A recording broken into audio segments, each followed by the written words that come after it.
Hello, everyone, and welcome. Paul Howard Flowers Jr. here with another episode on the Potpourri Place Podcast Show. In today's segment of the Everyday Entrepreneur, we have the esteemed Mr. Andrew Bolton, founder and CEO of Tech Rescue LLC. Now, he's going to come on and share with us not just about his company. We're going to dive into a few areas because, of course, he says that there's no off-limit questions. So, my listeners, you know how we go there. And with that, I want to open it up to you, Mr. Bolton. Andrew, how are you, my friend? I'm doing well. Thank you for having me. It's a pleasure. Absolutely. Beautiful day in proverbial Hollywood, though neither one of us are on the West Coast here. So tell us, we're going to start out with Tech Rescue, and then we're going to go back and then bring it all full circle. So tell us what you're up to now with Tech Rescue. Why this company? Why now? Why now? Because people are screaming out, people are screaming for it, literally, like literally screaming for it. My company really shouldn't exist. So Tech Rescue is a 24-hour customer support helpline. Anything from Bluetooth connectivity to your router to video games, which we can get into in a little bit. Mm. Um, we are a 24-hour customer support hotline. There are no bots, there are no mazes, there's no press one for English, two for Spanish. Nope. One number, 855-250-8586. You get somebody on the phone and you get help wherever you are, anywhere in the world, period. End of discussion. There's no ifs, ands, buts about it. And the reason why our company exists is because we're all tired of the chats. We're all tired of the bots. We're all tired of when I have a problem, I don't want to sit on my phone for 45 minutes hitting 1397 star pound just to finally hear, would you like to speak to a representative? Why do Amen. you think I'm calling? Mm-hmm. And what you'll notice, and I challenge everybody to do this, if you start going to the major Fortune 100, Fortune 1000, the Fortune 500 companies, where's their contact information? They're pulling it from their websites. Interesting. Well, you know what? This is obviously being recorded, so I'm going to go back and take the Pepsi challenge, so to speak. We're going to take the Andrew challenge and take and see who's got that information. I There are love that you companies. shouted out the number to those, and we'll of course hit it back at the end again. But 855-250-8586, 24 hours a day, 7 days a week. I've got to admit, I hadn't called, right? And I'm Mhm. just curious at how you're able to maintain a 24/7 call center with all of the various aspects of technology that a person can need help with. How does something like that function? Well, we've got a really good staff. We got right now we're growing. We've got currently 15 workers working 24-hour shifts. We're growing to meet the demand, which we've now started running into a new set of interesting questions. Over 18% of the video game population is 65 and older. So 3 months ago, we started getting calls about skins, um, uh, expansion packs, Okay. and I wasn't expecting these type of questions. So I had to actually hire one of my best friends from my personal life, who's a video game nut. Just every console, every game, everything, he loves it. Like this is what he does. And he's been our outside analyst writing all the standard operating procedures from World of Warcraft, Star Wars, The Old Republic, um, e- everything, like I love it. everything. I love And it. I had to drive up to Boston with him because he's up in Boston. I had to drive up to him, and I spent the entire weekend with him working on different protocols and trying to map it out. And we expanded our standard operating procedure from Mac, Windows, and now consoles. So, video games. It's now become a very, very lucrative part of the gaming industry. So, an 18% population of 65 and older in the gaming sector, that makes up somewhere in the neighborhood of around last year, it was in the neighborhood of about $70 million worth of spending in the video game sector by seniors alone. It's a nice chunk. It is. So, to give you an example, 89% of all seniors, Americans, Mm. now we're only focusing on America, which we'll talk to about what we were planning on this year. 89% of seniors 50 and older, 65 and older, anywhere between 50 and 65 and older, have a smartphone and have technology accessible. That is up from 2022 by the Pew Research Group from 78%.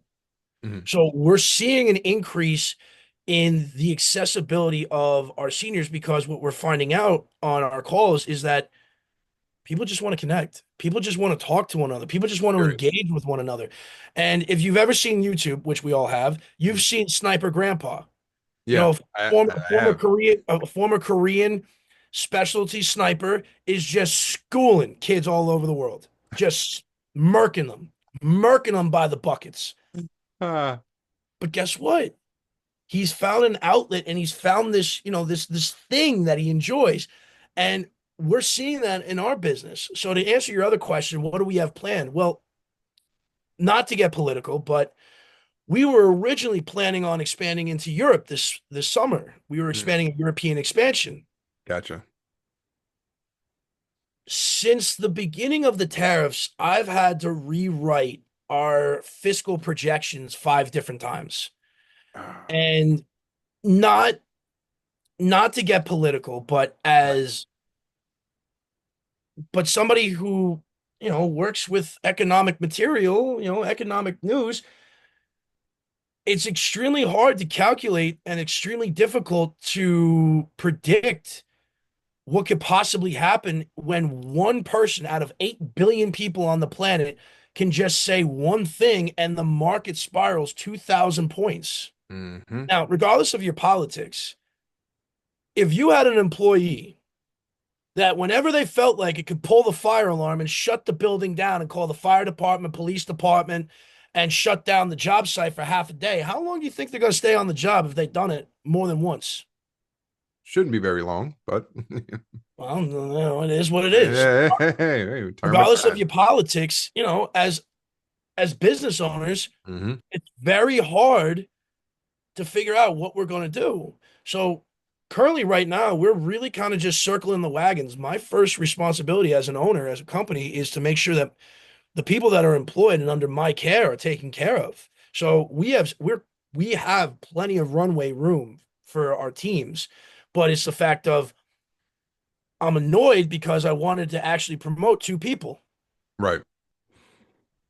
I wanted to give them a bigger hourly salary.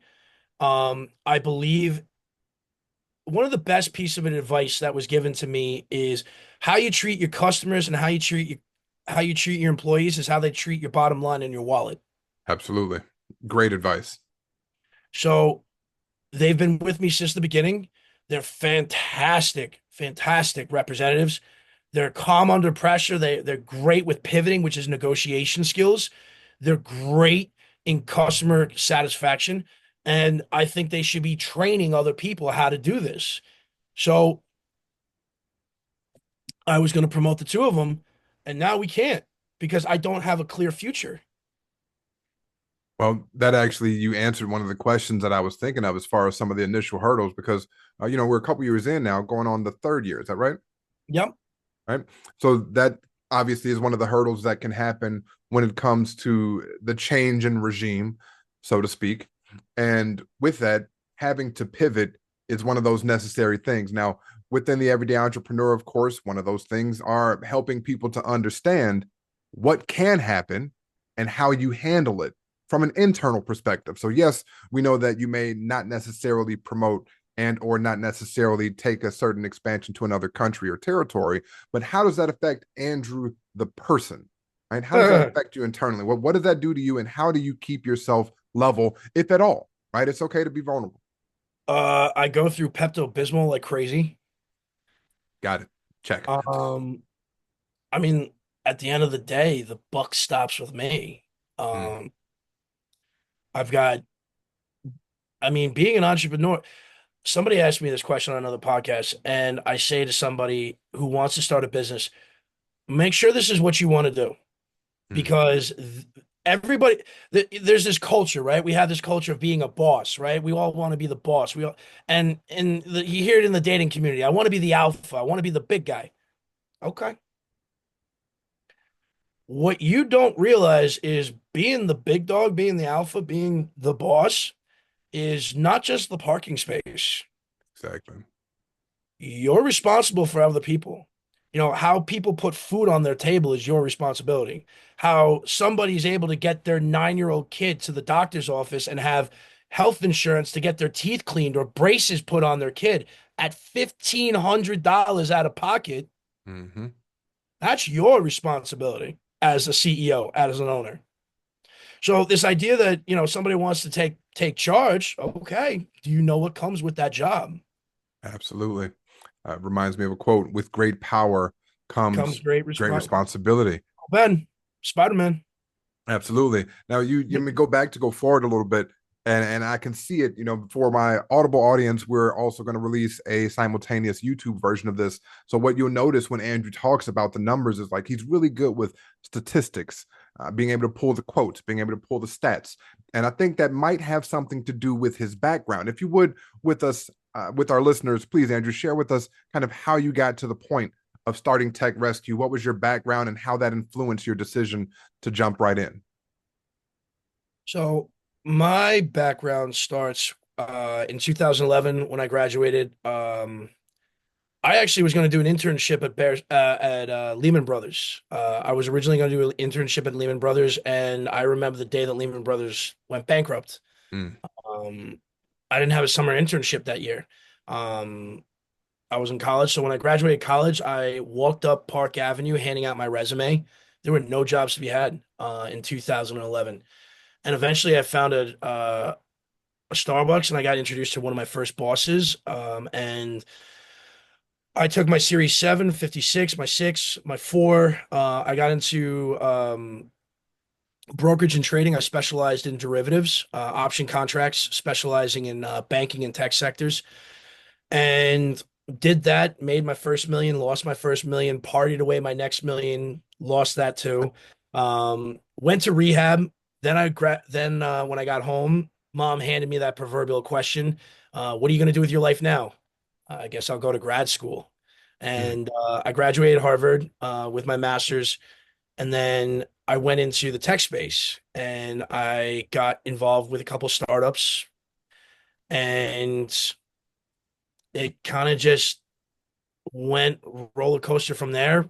We were valued at about 1.2 billion, mm. and that's when I learned about the power of equity in businesses. Uh, And I don't like that word because it's amazing. Mark Zuckerberg, for what you think of him, he's changed the private equity and venture capital world forever. Um, Absolutely. if you look at Facebook, you say, what is it? It's really nothing. It has no GDP. It has no intrinsic value whatsoever. Um, it's a marketing platform. That's all it is. It is a very, very unique, customizable, AI-driven marketing platform. That's all it is. Mm, And it's worth billions of dollars. mhm, So that started the flood of all the things that you see nowadays, all the apps that were created, all the things that were created. Facebook is the one that broke the door down. mhm, So we've been valued by a board of directors, by our advisors. I've heard the B word, and I said I don't want to hear the B word. I don't want to hear that word. It makes people a little weird. Um, for the first part, because I don't think people really truly understand what $1 billion looks like mm. in terms of spending power. For example, if you were to have $1 billion net, $1 billion, and you were to put that, let's say, in a Hartford annuity, right? Oof. One, if they would even take it, but Yeah. assuming they did, you lock a Hartford annuity at a 30-year annuity rate at, let's say, 5%, 5% of $1 billion for the rest of 30 years per year. Now divide that by 12 Every month. Wow. every It's a lot to come up with. every month So we're for looking at, 30 years. look, I'm trying to do the numbers and you're faster than Make, me. So I know make you it got that. make it small, make it smaller. That's the best way I can describe it, is just make it smaller. So tell me this. Now you said you got afraid when you heard the B word and you didn't want to hear it anymore. That kind of baffles me a bit, admittedly. Again, knowing that you've been in the seven-figure club, right? Made a million, lost a million, parted a million away, but then a billion comes up and it's like, well, whoa, whoa, whoa, wait a second. You would think that, again, having had a tremendous amount of success that you may be ready for that No, next level. What no. what is it that really made you say, take a step back and reevaluate the trajectory? Because when you start getting to that level, you start putting a lot of eyes on you, and Mm, you start opening yourself up for opportunity. You start opening yourself up in ways that you may not want to. Um, you see, when in order to get that valuation, you have to go public, right? You really have to. And in order to go public, you got to go with a bank. And in order to go with a bank, you're going to have to make certain deals. You're going to have to make certain things available. And if you want to run a company autonomously, you can't take other people's money. true. And the moment now, mind you, a lot of people are willing to do this, which is fine. There's nothing wrong with taking outside investment. It's cash. It's lifeblood. I believe me, I get Absolutely. it. But the moment you open up your company to outside investment, it's like opening up your bedroom to a stranger with you and your wife. It's a really unique way to put it. Well, if you think about it, you started a company from scratch, right? You wrote it down on a piece of paper, you made it happen, and now Absolutely. it's let's say it's a small little, we'll keep it simple, right? Let's say it's a little coffee shop. Hmm.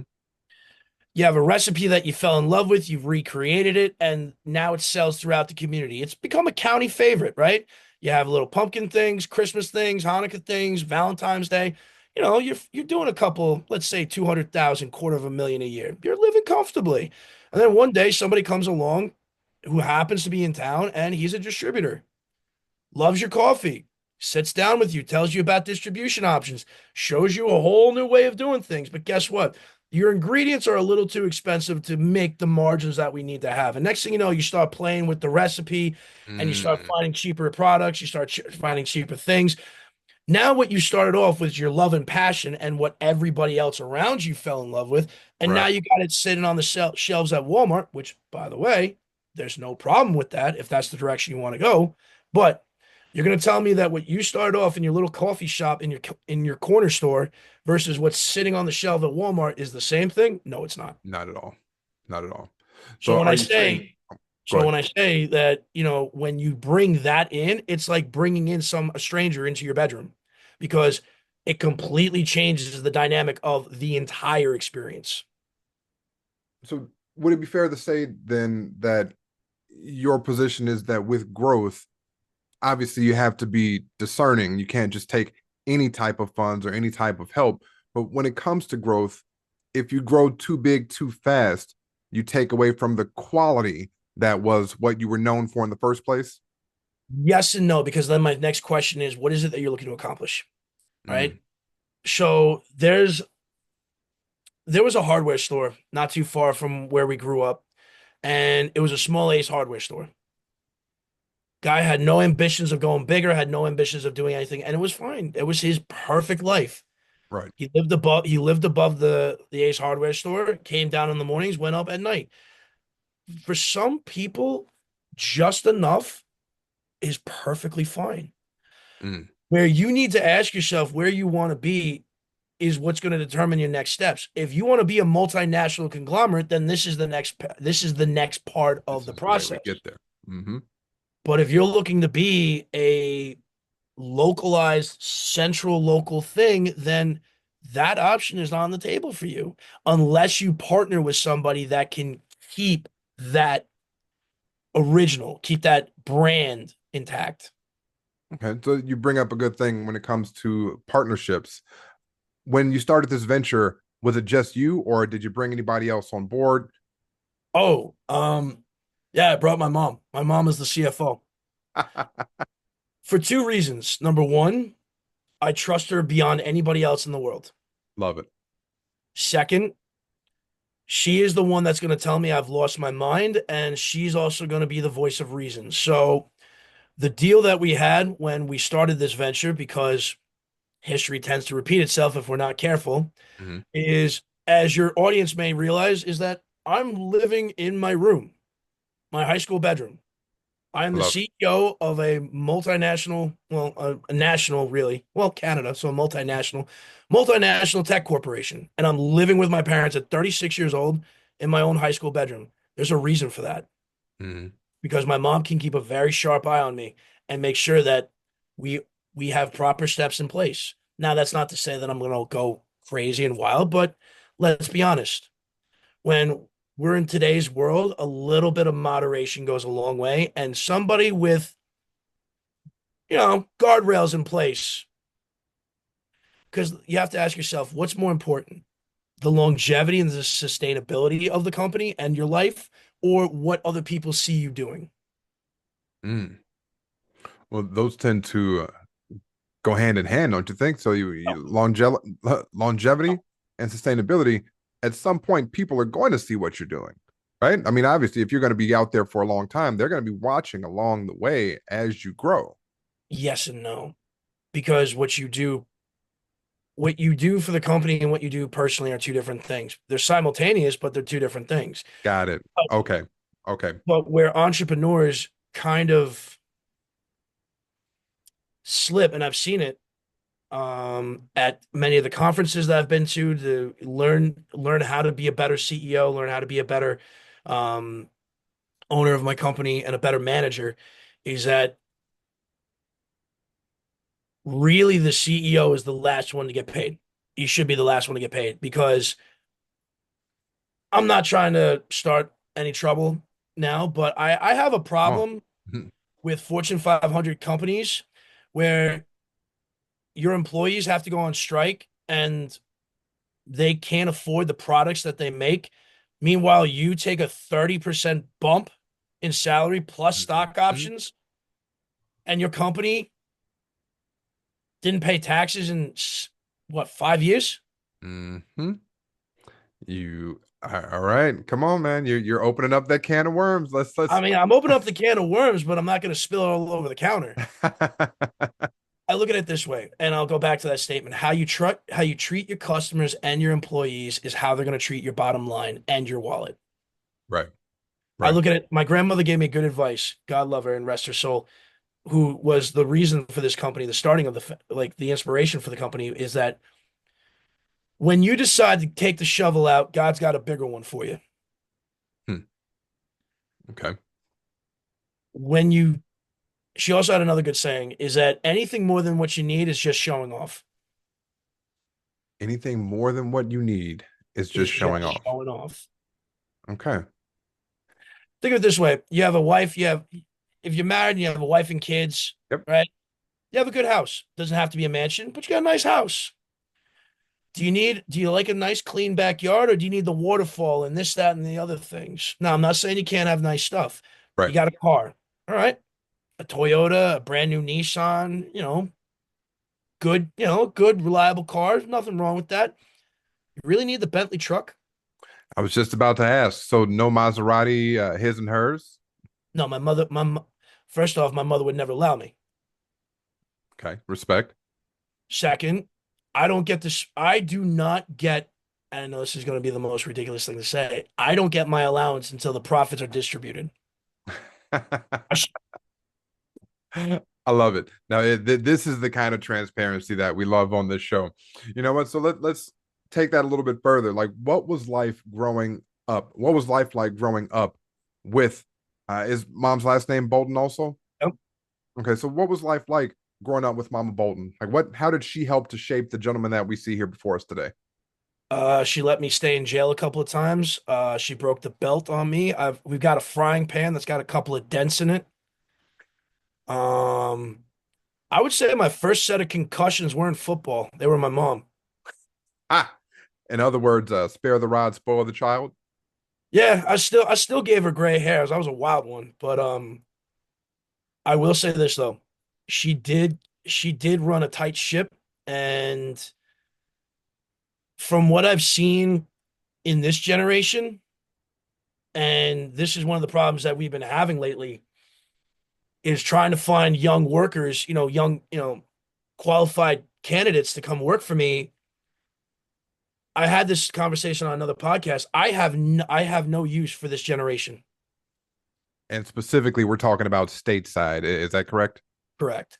So the thing that as a business owner, what I saw with the pandemic, um, every single student that has graduated from 2020 up until the lockdown was released and kids went back to school. That entire 4 years.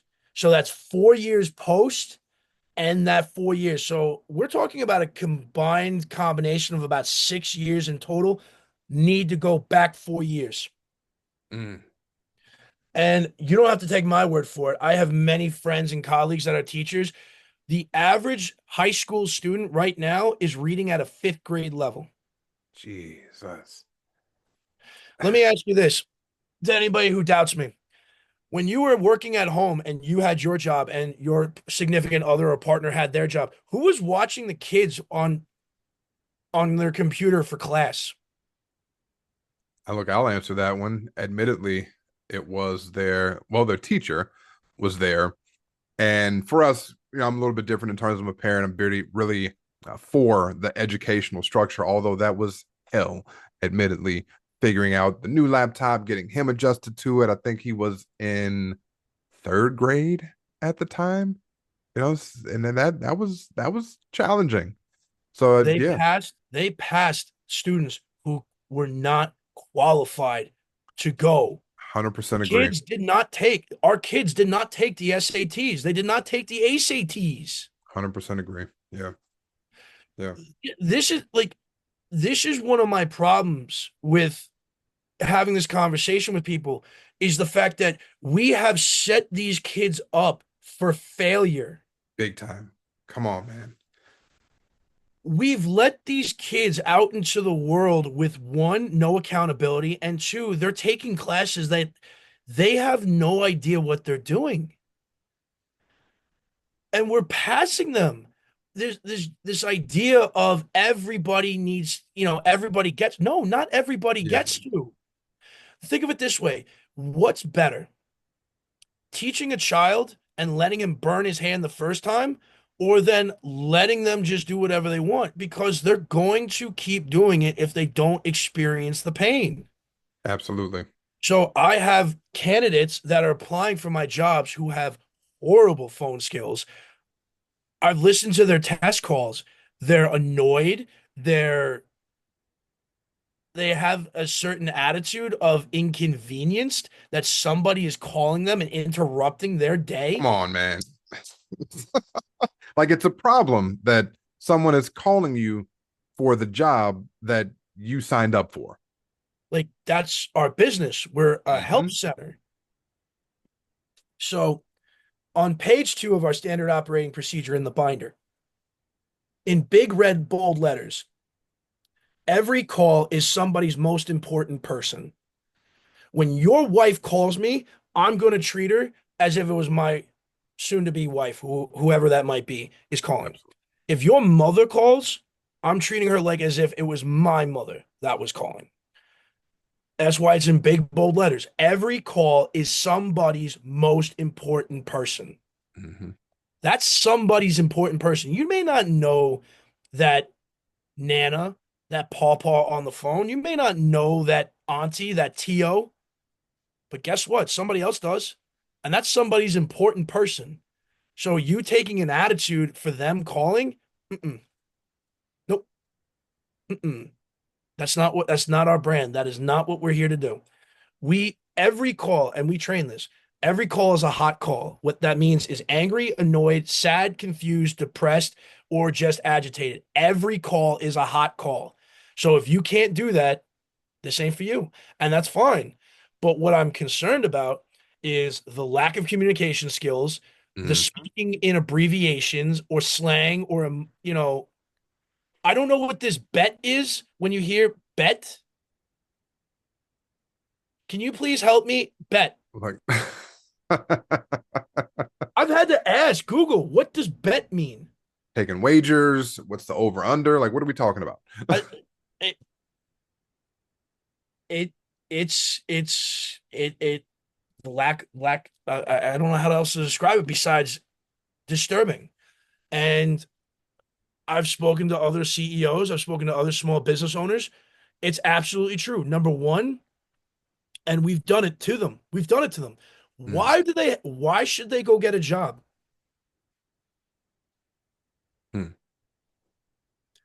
Well, That's they need to grow up. Really? Because they're not getting kicked out of the house. this is true. This is true. So you're talking about an entire generation of people that are almost enabled Six to, years. We're yeah, talking about 6 years of kids. That is when they grow to high school, which is around the ages of what, 13, 14 right. to 21. Now that deck, that 13 to 21 deck has slid over since the pandemic got locked out, and now they're in the workforce. Mm. Well, I read a book a long time ago, Lee Iacocca, Where Have Yes. All the Leaders Gone?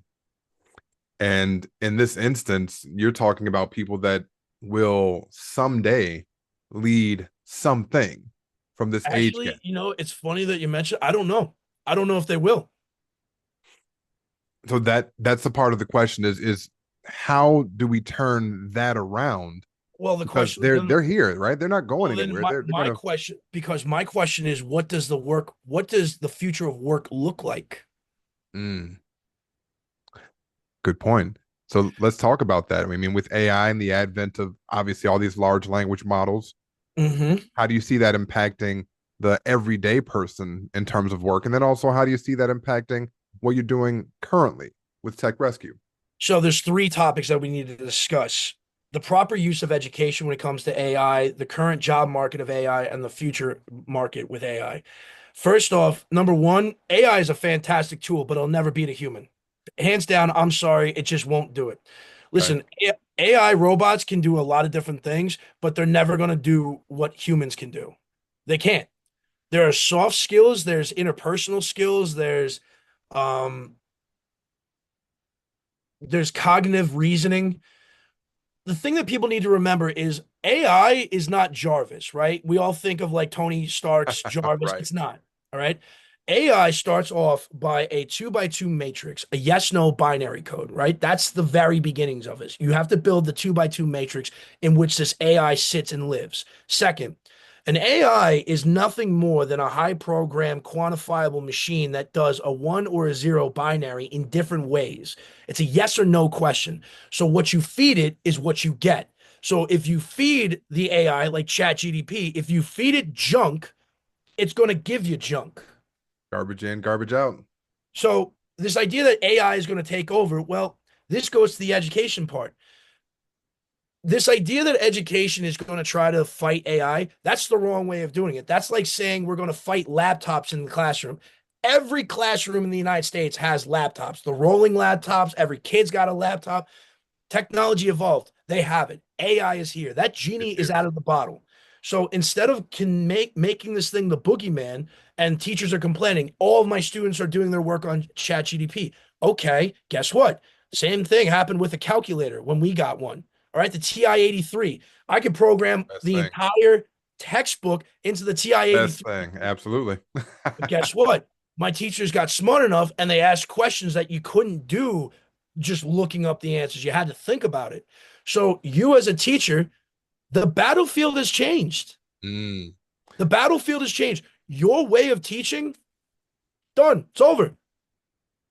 What are you going to teach me that in that textbook that I can't take my phone, screenshot it, run it through ChatGDP? Oh, the three questions at the back of the chapter that I have to answer. Boop, boop, done. yeah. Now Yeah. what? You as a teacher now have to come up with ways that make me use this in a different way. Mm, The hows, the whys, what ifs. A chatbot can't do what ifs. It can run your scenarios, but what does that mean? Explain that. Because here's what's going to happen. It's you ask a question a certain way, the kid is not going to understand the answer. So what naturally would he do? What does that mean? Oh, you get the chatbot to help you teach the kids. as opposed to making it the enemy. Okay. ChatGDP for me, for example, when I was coming up through school in grad school, we still had to do Excel spreadsheets the long way. I can run a 5 year projection model on ChatGDP and look at it and review it because I understand the principles of my financial models. So when I go through ChatGDP's projections, I can highlight things that, no, that's not right. It's plus or minus whatever. So I can use the tool to make my job a lot easier because I understand the basics. This tool isn't going away. So you as an educator have to figure out a different way to use the tool to your advantage. The kids are going to be curious. All kids are curious of things that they like, right? Absolutely. Some kids like sports, some kids like comic books, some people, whatever it might be. Kids get engaged when they're curious. So get them curious. Start getting them to ask questions. And guess what? You don't have to worry because the internet in its single form of all history, of all science, of all math, our entire collective data as a species is in one website. This is true. Now, So create a scavenger hunt. Like pretend you're in the Library of Alexandria. You have all the world's knowledge at your fingertips. How are you going to teach it? mm, you know what? I'm going to pose a hypothetical or what if to you at this point, because now we're going to bring this full circle. You Mhm, mentioned teaching the children to ask mhm, questions and causing them to think. mhm, Now, correct me if I'm wrong. Your business model is based on answering questions with mhm, live humans for individuals, not necessarily just seniors, but mhm, individuals who may need help with X, Y, and Z piece of technology. mhm. Do you take on that same approach with the client? Meaning, yes, I'm going to answer your question, but do you also infuse a degree of teaching and making them think about what they're asking? Or do we just give them the answer and hope that they return? That's an interesting question. It's a two-part. You're coming to me for help. If you have, if you get into a car accident, you really don't want your insurance company to be asking you a whole bunch of questions on the side of the road. True. You want to just get home as quickly as possible. We can deal with that later. So when we get a call, it's a hot call. Somebody's frustrated, annoyed, they want the answer solved. So when we gain access to the computer, tablet, or phone, we use third-party encryption sources. So once we gain access, we only can do certain things, and once that connection is broken, we have to do this whole process all over again. We cannot gain access once that connection is severed. Mhm. That's it. I cannot gain it again. So once we solve the problem, if as we're going along, we're answering questions that they have. What's this? What's that? Oh, that's what that does. That's part of the process. When our clients are able to let go of the mouse or put down the tablet and they see our mouse going around, the tone in which people then start having the conversations with our agents is far less aggressive, and aggressive not being argumentative, aggressive Right, right, meaning just at a non-calm pace. right.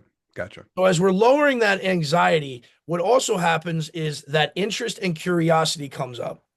So I would say within the 12-minute mark, that's when we start. I hear on when I pull the calls every day, that's when I hear the questions. Around the 12 to 13-minute mark is when that takes that anxiety to come down because you're seeing the results that you want, right? You're seeing that the situation is being handled and being taken care of. So right here, your curiosity is nowhere to be found. You're in panic mode. But as your panic starts to come down, what happens? Your curiosity level kicks in Go ahead. because you're not stressed. You're not worried. You're not anxious. You're allowing your body and you're allowing your mind to take it easy, to rest. And what happens when you rest? The other things start to get engaged. Mm, For mm. example, if you've ever been broke out of college, you're hungry, you don't care about anything else besides eating. It's true. Ramen noodles, baby. Let's do it. But guess what? When you have a full stomach, Probably not thinking about ramen. exactly. That's why you never go to the grocery store hungry. Good point. Good point. So, a couple questions as we land the plane here. We're getting to the top of the hour, and a few things I want to know. And then this, we're going to focus on the company for this question. Then we're going to go slightly off. Sure. When it comes to bringing about, again, with Tech Rescue at the forefront, when it comes to bringing about a seamless experience and really satisfying each and every one of your clients, what would you say are 2 to 3 things that you make sure that every person, every client, whether it be the employee or the actual client on the end, what's 2 or 3 things that they need to know about that communication or transaction that takes place? The first thing you know is you're not going to please everybody. Just get that off your head. And there's nobody batting 1,000. Nobody's batting 1,000. So if you're worried about that, just take that off the table and you'll be in a better position because a lot of people get nervous, right? It's You good. want everybody to like you. We all do. But I hate to say it, not everybody likes snickerdoodle cookies. This is true. I So pass. that's first. Second, when you call Tech Rescue, if you are a client, our CRM system, which is HubSpot, I'm not Mhm. afraid to say it, it's a great product. So when they Shout out to call HubSpot. up at the center or on their laptops remotely, the name of the person comes up, their telephone number, their email address, any systems that they've had worked on, anything that, and the notes from previous agents comes up. So it's good afternoon or good evening, good morning, Mr. Johnson. Thank you for calling Tech Rescue. How can I help you today? When you hear your name and somebody says, how can I help you? Number Yeah, one, you're at ease because absolutely. I've called. I have a health insurance client. I have a health insurance company that I use for my health insurance. So it's one of the big ones. Mhm. I mean, for me, I feel like I'm paying a very large amount of money for health insurance, and that doesn't cover, you know, the um the premium, God forbid. Mhm. But when I call, I at least like to hear, "Hi, Andrew," or "Hi, Mr. Bolton." No, it's what's your telephone number? What's your email address? Like you don't know, like Give me your you're a social. Give me your like member you're a ID. multi-billion billion-dollar company, Oh man, you're going in my lane, man. Yeah, yeah. and you can't bother to pay to have, just that feeling of like, hey, I matter. We and this is where my business doesn't exist, and I'm glad it does now. I am sick and tired of being an account number. I'm sick and tired of I call you because I pay for you, you take my money, and then as an organization, you take the attitude of why are you calling us? Come on, man. Come on. You're getting too real for the people, Andrew. You're getting too real for them. I'm sorry for the amount of money I spend per month. I think that I want to I'm talk to a entitled to human, talk to okay? somebody. Straightforward. I Straightforward. th- I'm sorry if I'm gonna cost half a G, $800, $1,000, or I've heard stories. I expect that when I call, I should have somebody answer the phone. Nice smiling human on the other side to say, yes, sir. How can I help you right now? Absolutely. Absolutely. And the fact that when I get off the phone with my car insurance, my health insurance, some of the other things that we have just in our daily lives, Hmm. I feel like I was annoying them and I was inconveniencing them out of their day. Again, Andrew, you are going down a rabbit hole, my man. I'm going to pull you back only again for the sake of time because that in and of I'll itself. say this, when the Huh. DMV, in whatever state you're in, when Hmm. the DMV gives you better service Oh, than man. a company, I actually had a really good experience at the DMV, and it was, or excuse me, it's the BMV here in Indiana. I got to remember, and it was pleasantly surprising. Yet, and still, much like you said, I call a major corporation, and I'm again going to take the Andrew challenge and check the websites for the contact info for these Fortune 100 and 500, and it's the longest, most arduous process.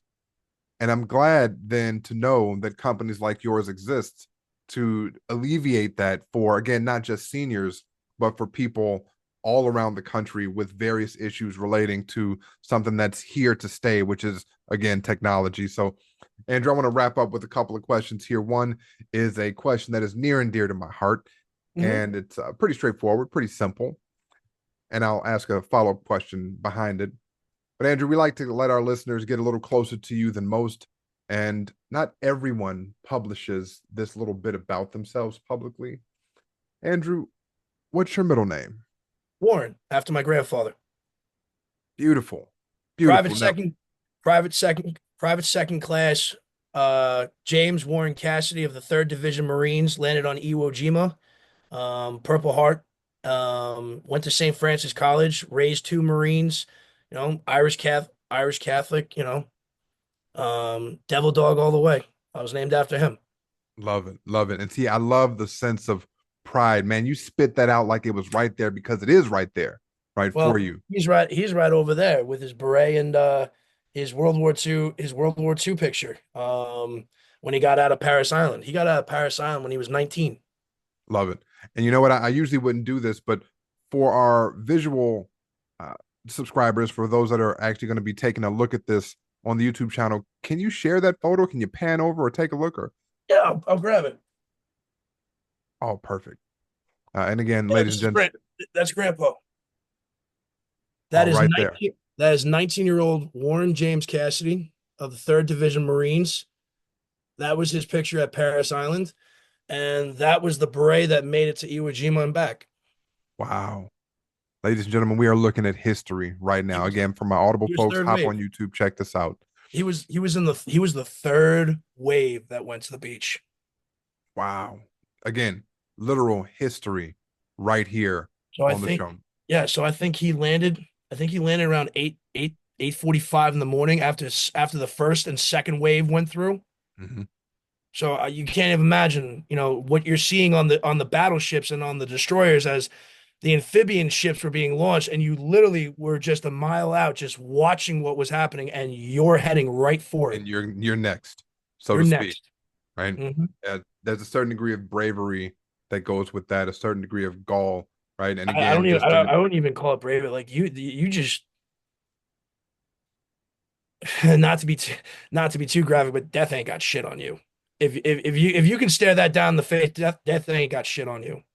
man, a stark contrast from today's generation. But again, I digress. So, this last minute is yours, Andrew. I want for you to share a word of wisdom, something inspirational with the audience and listeners that you feel, again, they need to know. It can be in any area of life, but again, for this particular Let's segment, everyday entrepreneur, you know something for them. let's do something that really needs to be said. We're regardless of your politics, we're in a world right now that doesn't make sense, and I don't care who you are. I don't Mm, care who you are. One and one does not equal two, and if we were really a racist country, I would not be having a conversation with you. absolutely. Absolutely. For those again that are listening in, we don't look alike, ladies and gents. Come on Mm-mm. YouTube and see us. This country is a lot more forgiving than what the media is saying. In my heart of hearts, regardless of what your politics are, I don't think we're a hateful country. I don't think we are. I think, yes, is there some stuff that's in the bones of us? Yeah, of course there is. But you know what? If regardless of your color, if little kids could be wearing jerseys of different races, creeds, religions, then we Mhm. really aren't that. We really aren't that. Clearly. And in regards to the business aspect of it, we have done the last 40 years by looking at business as an analysis in terms of numbers. People are numbers, people are quantifiable. Mm, You are not going to go broke by doing good work. And I think it's long overdue that I think we as a society, we as Americans, just specifically us, let's keep it a home turf. right. Nothing is stopping you from doing a good deed. My people every day do a good deed. We help people, and that's my contribution to the world. Yes, am I making a profit from it? Of course. But everything that we don't need to have to run the operation and give back to our people, we donate. My mother donates to the Boys and Girls Club of America. She donates to Women's Rights Act divisions. She's donated to the NAACP. She's donated to the Southern Negro Law Fund. Um, Beautiful. Beautiful. the fact of the matter is, it doesn't cost you anything to do a good deed, and you don't know what somebody's day on the other side of the phone is. For us, we get these hot calls every day. You don't know what that person's day is. You don't know what they're going through. So the fact that we can do within 15, 20, sometimes even an hour, just a little bit of good and just to have somebody's day just a little bit better, we're making the world a little bit better of a place. And I hate to say it, nobody's coming, everybody. Nobody's Superman, Homelander, this idea of Oh, somebody's going to come and make everything better. Nobody's coming. Nobody's coming. This is the proverbial garage mess. You keep opening up the garage thinking that today's going to be the day that it's just going to be clean. It's not getting cleaned. mm, So unless we all start putting gloves on and grabbing garbage bags and start cleaning up, what do you expect is going to happen? So we at Tech Rescue are doing our part by as simple as trying to make somebody have a better day on the phone and mhm. donating, whatever money we can and whatever resources we can and whatever time we can. All of our research that we do for analytical reports, we publish them on open. We don't make people subscribe to anything. We publish them on our LinkedIn. So the fact that we have 18% of the senior population playing video games, we took a look into that. We published a paper on that. Our work can be used by medical researchers because we're collecting data, not in the sense of like your name and who you are, but Right. the things that we listen to and the questions that you're asking, we are taking note on that and we're writing papers on it that somebody out there who's doing research on something has new information. Absolutely. So we're doing our part to make the world a little bit better because with information, we have an understanding. With understanding, we can do something. So if you think that you can't be profitable by doing good work, you're wrong. It doesn't happen the same way, but believe me, you're going to feel a lot better about it. I love it. Well said. Well said. You can't go broke by doing good work. We're going to make that a nice quote for the show. Andrew, tell us, how can the listeners get a hold of you personally, and how can they get a hold of Tech Rescue? Of course, you can go to www.techrescue.io or call us at 855-250-8586, 24 hours a day. Super Bowl, Christmas, Easter, we're on. Don't worry. Even on the World Cup, we're on because we don't watch soccer. There we go. And you can write to us at help@techrescue.io or info@techrescue.io. Excellent. Andrew, this has been an absolute pleasure. Thank you so much for your insights. Again, history, literal history being brought to the show. That was the first. So thank you so much for sharing that and opening up. And looking forward to many, many more conversations. Ladies and gentlemen, this has been another episode of The Everyday Entrepreneur. But this gentleman is everything other than just everyday. He's extraordinary. So I might have to change it to the extraordinary entrepreneur. All right. But this has been another episode of The Everyday Entrepreneur on the Potpourri Place Podcast Show. I'm your host, Paul Howard Flowers Jr., signing off for now. You all have a great rest of your day. See you on the next episode. Thank you.